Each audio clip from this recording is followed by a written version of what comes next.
Hello, welcome to video 1 of meat preparation. Hopefully this is one of a few videos I have to help you with your meat.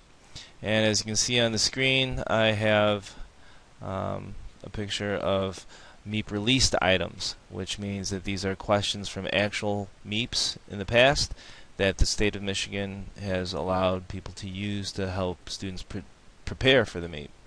And they start you off really easy. Number 1. If you wanted to observe the stages of cell division, you would need and so we just need to know how small cells are, and we know they're extremely small, and we need something very powerful to observe cell division. So in the laboratory, we would not use a magnifying glass, not strong enough. We would use, of course, a microscope.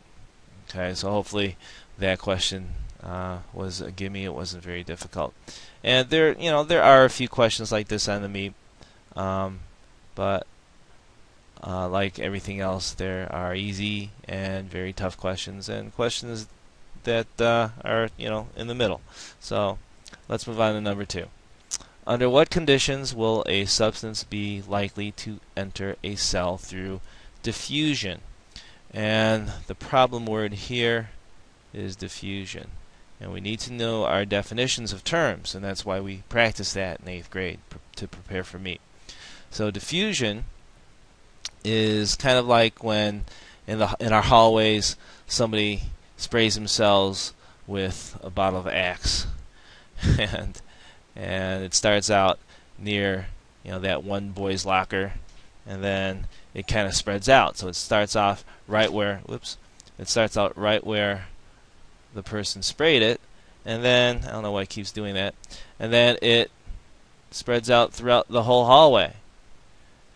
And so pretty soon these particles spread out through the entire hallway, and it diffuses through the hallway, and you can smell it everywhere. Okay? So diffusion is when a gas or a liquid starts out in a large concentration, a bunch of it in a small area, and it spreads out into a lower concentration. So if you look at the choices, letter C is the best choice when the concentration of a substance is greater outside the cell than inside the cell. Okay, so study our definitions, and hopefully that'll help you. All right. Next, number 3. Study the 5 organisms shown above.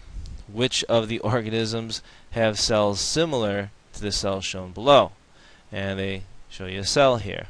And so we should remember that there are 2 types of cells. Wow, that was kind of weird. 2 types of cells. Plant. Forgive my writing. You can kind of probably tell that my writing tool wasn't really meant to do this. And animal cells. And so you should remember that a plant cell has a cell wall and is box-like in structure. Because of the cell wall, it's very rigid. And the animal cell would be more circular or oval in shape. So this is an example of an animal cell. So we look here, we have a little puppy dog and a fish, and we have 3 others that are not animals. So looking at our choices, the correct answer would be C, the dog and the fish. Alright, moving on. One more question, one more question, then we'll stop for the next one.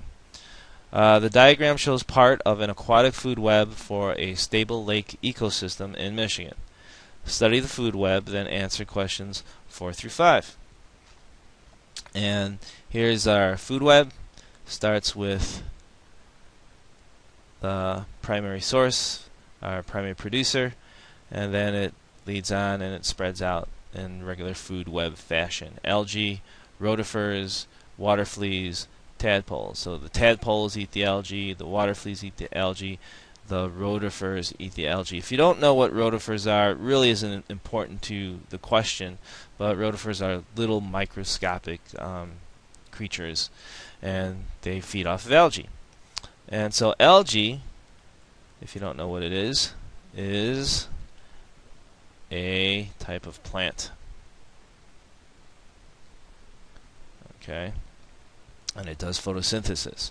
So what is the source of energy for algae? And since it's a plant, then the source of energy would be sunlight. Okay, any question that asks for a source of energy, chances are pretty good. If you don't know the answer and the sun's there, that's, sunlight would be a good guess. All right, so we'll stop there, and hopefully you did okay, and I'll see you on video 2.